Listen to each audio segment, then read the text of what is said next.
Каня Росица Кобукова, която е представител на Българското национално радио и вече има няколко интервюта с наши автори. Се надяваме да има и други желаящи.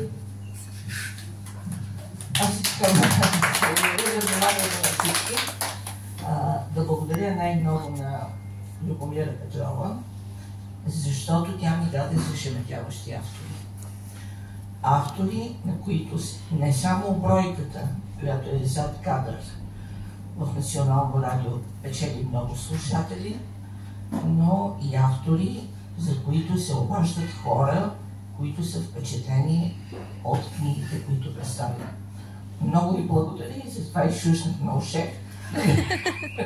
Да не скромничи, а да изразя публично тази своя благодарност. Сега, аз не ви познавам много от вас като творци. С Лида Вали се запознахме сами. Аз я харесах, пък тя дойде самичка да се запознаем в ЛТК и от тогава си дружим без прекъсване.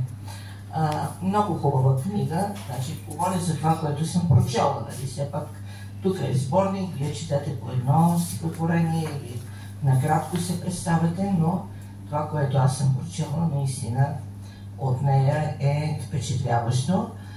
Има и други писатели, които аз специално съм много благодарна, че съдбата ме срещна с тях. Това са Леонида Дончева, много талантлива, и госпожа Трифанова там в далечината, която прочете едно прекрасно стихотворение. Сега няколко думи все пак да ви кажа и за мен. Мария Илиева, тя ме доведе тук. На нея дължа присъствието си в този ресторант, тази красива червена роза, защото тя също беше представена в Национално радио и нейната книга също ми е много добре позната. Наистина аз съм там от много години, аз съм журналист, бил на дълги години в печатните медии. Представила съм много творци в печатните медии и обичам да представям хора.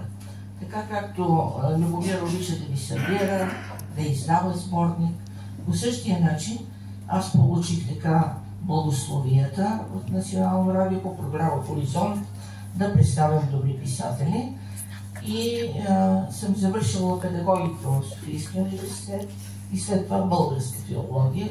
Дълго време съм била учителка, като Валентина. В същото време съм била и журналист и от 1991 година си преминах към моята любима журналистика, която не искам да се разделим и до днес. Така че много благодаря още веднъж не само на нея и на всички други талантливи писатели, които са се осмелили да дадат по една книга, да се доверят на моята преценка, защото аз все пак за това съм сложена там, нали? И да бъдат представени в Национално радио, защото идеята на тази рубрика в предаването Рано в неделя е да бъдат по-млади хора, по-малко известни. Предполагам, знаят повечето от вас. Програма Хоризонт е на сателит и се чува в целия свят, от Америка до Русия. Така че това е големия смисъл на представянето, което правим. Минутите, разбира се, не винаги са достатъчни, но то е защото в звуковия ефир всичко е скъпоплатено и въпреки всичко те направиха този жест към хората и се довериха на мен да ги представям и да доказваме по света, че българите сме велики, че сме малки като държава. Бъдете живи и здрави и поред! И още веднъж благодарности на Любомира, която подава ръка на толкова млади същества, тук да си изявяват нейните сборници. Благодаря за хубавите думи и всички вас пожелавам всичко най-хубаво, много любов, обич, разбирателство, приятелства и сбъднати мечти. Забавлявайте се, похапвайте, пивайте, има още малко време и така.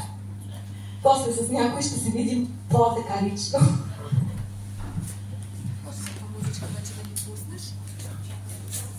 Дари, има една Даринка там, дето седи. Дари.